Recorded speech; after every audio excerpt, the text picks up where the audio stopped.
amantii fedhee hordofu osoo badii gurguddoo hin dalagin osoo lubbuu namaa hin balleessin lubbuun isaa yoo balleeffame namni lubbuu sana balleesse akkamitti ilaalama yookaan amantii keenya keessatti lubbuu namaa osoo namni sun badii hin balleessin balleessuun akkamitti ilaalama isa jedhu sheeka kanarratti maal jettu mee hawaasaafis anaafis mee ifa godhaa waan kanarratti. Nama lubbuu ilma namaa tokko hin baasin lafumaa ka'ee tola ka ajjeese man qatala nafsan bighayri nafsin lubbuu tokko shanyii fedhee haa ta'u amantii fedheen haa jiraatu وان فدي هتاو لبو المنما من قتل نفسا نفسي تكون من أجيسه بغير نفسي تكو باسود أملت أو فساد في الأرض دتشي ستي بديد لقول أملت دتشي ستي فساد أدداد لقول أملت من أجيسه فكأنما قتل الناس جميعا أكوان المنما قوتو أجيسه أيه أستاذ فالات مكانا نمني أموتو أكا لبو نما تكوهم بنيف سببتي لبو بدو ديم تكو فالات أودان akkam banne godhee hambise ammoo akkamitti ilaalama yookaan waan kana irratti hojjechuun hagam barbaachisaa akka amantii keenyaatti akka amantii islaamaatti akkamitti ilaalama waan kana irraas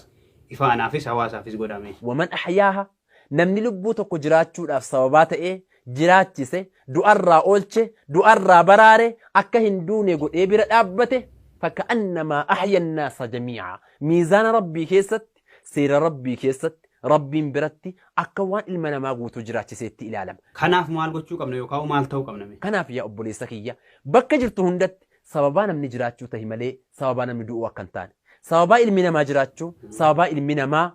أكا جراتو تهو تهمالي أكا المنما أبمو أكا هنتان إيقا أكما أرقا جرهو كاو أكما بيكنو المنما يرو أما كيسمتو بيا كينيتي أكما أرقا دو جرا جالفنين ما يالالو جرا سلا مال قدو قبنا يوكاو وان كان رتي مال قدو قبنا maaltu nurraa eegamame ilmi nama bakka adda addaatti du'u siyaachisuu qaba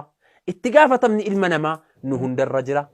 khaliifaadha dachee keessatti rabbiin subhaanahu wa ta'ala iddi bu'aa godhee nu uume maal dhaamtu yookaan maal hawaasaaf dhaamtu gara xumuraarratti hungaa fi gosa xumuraate jechuudha bakka jirtu hundatti akka ilmi namaa hin duunee fi hin miidhamne amantiin isaa ka fedhe haa ta'u shanyiin isaa ka fedhe haa ta'u wama fedhe tahee akka ilmi namaa hin miidhamne eeguun dirqama rabbiin sirra kaa'en isiniin jedha wassalaamu alaykum wa rahmatullahi وبركاته. أيه وعليكم السلام ورحمة الله وبركاته جزاكم الله خيرا أستاذ والفاتحة بركة دام سبريدو دام سهواسة مسلمة فيدو هواسة مسلمة للري فيدي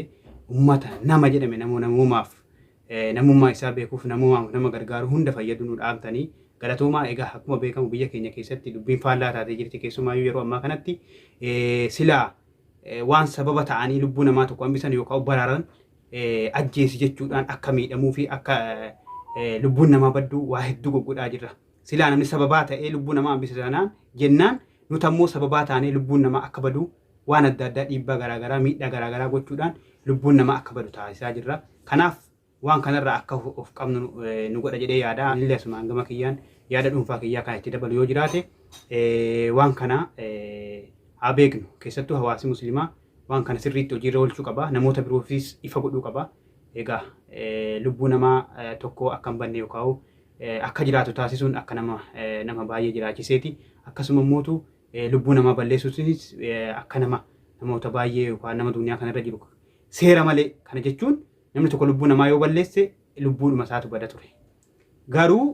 osoo lubbuu namaa hin balleessin osoo badii hamtuu hin dalagin baduu silaa lubbuu isaa balleessuun hin dalagin balleessuun qixaata akkam yookaan maal akka ta'e asirraa viidiyoo kanarraa ni hubattu jedhee tayyaada. Kanaaf mee ustaaz Raayyaanoo nashiidaa isaanii keessatti maal jedhu? ولقد كرمنا بني آدم قدفنا رجدا صدرك المنما وان خلق مجنسا جهل توهما ولمتك به هند إلمان نما لا إلمان آدم كافر مسلما أفرنا نشيدا كنان نقات سنين جدا أغا فيديو براتي ولد ديبنوتي ترتي غاري مجوبين قلوب ربين واتاسدو جرام لديني وهند تاسدو ركو مؤمن توتا كان جاياتدو نما ديني كان فيدا وتاسدو ربين واتاسدو جنة التيالي على كتاب الله سنة الرسول